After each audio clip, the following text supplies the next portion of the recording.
When I was 7, my father brought home a beautiful lady who gave me a box of mangoes. That day, my mother watched me happily eating those mangoes while she signed her name on the divorce papers. After that, she jumped off the roof of our building. From then on, mangoes became the nightmare of my life. So on my wedding day, I told my husband, Alan Holt, if you ever want a divorce, just give me a mango. Alan pulled me into his arms, quiet. From then on, mangoes became off limits for him too. On Christmas Eve of our 5th year of marriage, Alan's childhood sweetheart, Larissa Fenimore, left a mango on his desk at the office. The very same day, Alan announced he was cutting ties with Larissa and fired her from the company. That day, I truly believed he was the man I was meant to be with. Half a year later, I flew back from overseas, having just closed a partnership deal worth about $200 million.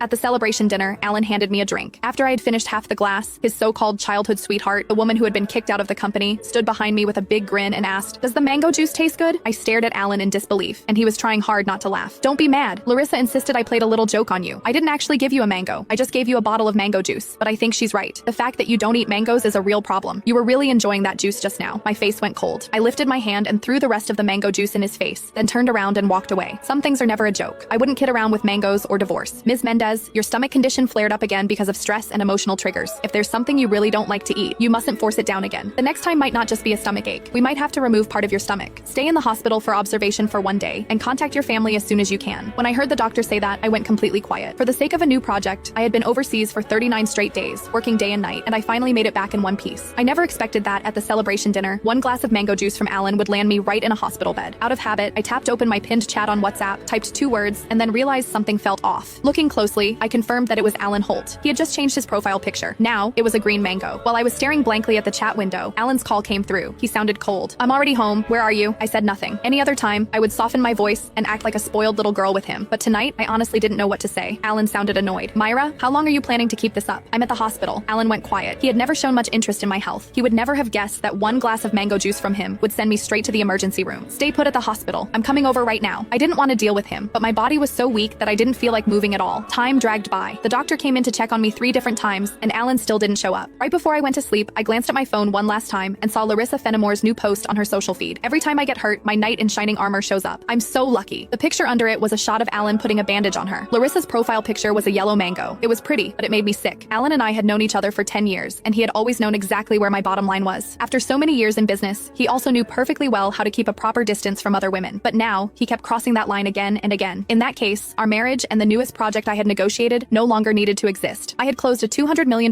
deal in West Arkin that could have changed the company's future, but at that moment, it didn't matter anymore. When I woke up the next morning, Alan hadn't sent a single message or made a single call. I wasn't even angry. After the follow-up check confirmed I was fine, I went straight home to a 5,300 square foot luxury villa that Alan and I had bought the previous year. 7 years ago,